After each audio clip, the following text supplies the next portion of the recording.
अब आप कहेंगे जरा ठहरो, मैं तो ये विश्वास भी नहीं करता कि कोई परमेश्वर भी है या नहीं। हम यीशु के विषय में बात करते हुए ये समय व्यतीत क्यों कर रहे हैं? लेकिन यीशु के जीवन, मृत्यु और पुनरुत्थान पर ध्यान देते हुए हम परमेश्वर के अस्तित्व के प्रमाण पाते हैं। यीशु परमेश्वर का प्रकटीकरण है। यीशु के विषय में सूचना का प्रथम स्रोत बाइबल है।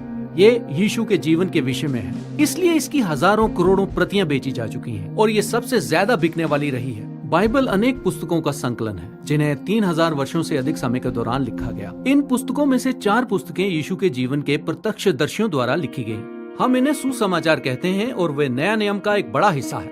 हाँ, हो सकता है अनेक लोग पूछें कि ये कितने सटीक है, क्योंकि ये तो अनेक वर्ष पूर्व लिखे गए थे। हाँ, सुसमाचार यीशु की मृत्यु के 30 वर्षों के बाद लिखे गए, यानी कि वहाँ तब भी ऐसे लोग जीवित थे जो उसे जानते थे। एक प्रत्यक्षदर्शी के रूप में विचार करें जो ये जानता था कि यीशु के जीवन के दौरान वास्तव में क्या हुआ था। यदि कुछ असत्य होता तो इसके विषय में कोई न कोई बोल ही देता। हम सुसमाचारों की उसी समय के इतिहास के अन्य लेखों के साथ टेक्सचुअल क्रिटिसिज्म नामक विधि से तुलना कर सकते हैं। ये इतिहास के लेखों की हस्तलिपियों की तिथियों और घटनाक्रम की तुलना करता है और जानने में सहायता करता है कि सुसमाचार लेखकों के द्वारा 2000 वर्ष पूर्व क्या लिखा गया और आज क्या है। विशेषतः जितनी अधिक हस्तलिपियां अथवा प्रतियां हमारे पास हों और जितनी पहले वो लिखी गई हों, तो उनके सटीकता के विषय में उतना ही कम संदेह होगा।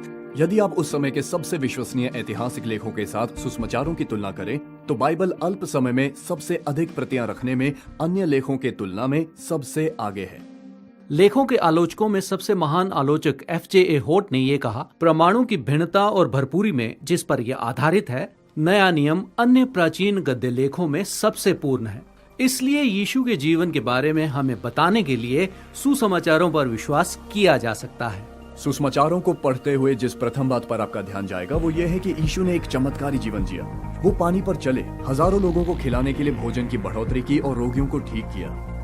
मत्ती एक अवसर का उल्लेख करता है जब यीशु की भेंट एक कोढ़ी से होती है। कोढ़ चमड़ी, मांसपेशियों और नसों को प्रभावित करके व्यक्ति को विकृत कर देता है। उस समय इस रोग को गलत समझा जाता था और जिन लोगों को कोढ़ हो जाता था उन्हें बहिष्कृत कर दिया जाता था।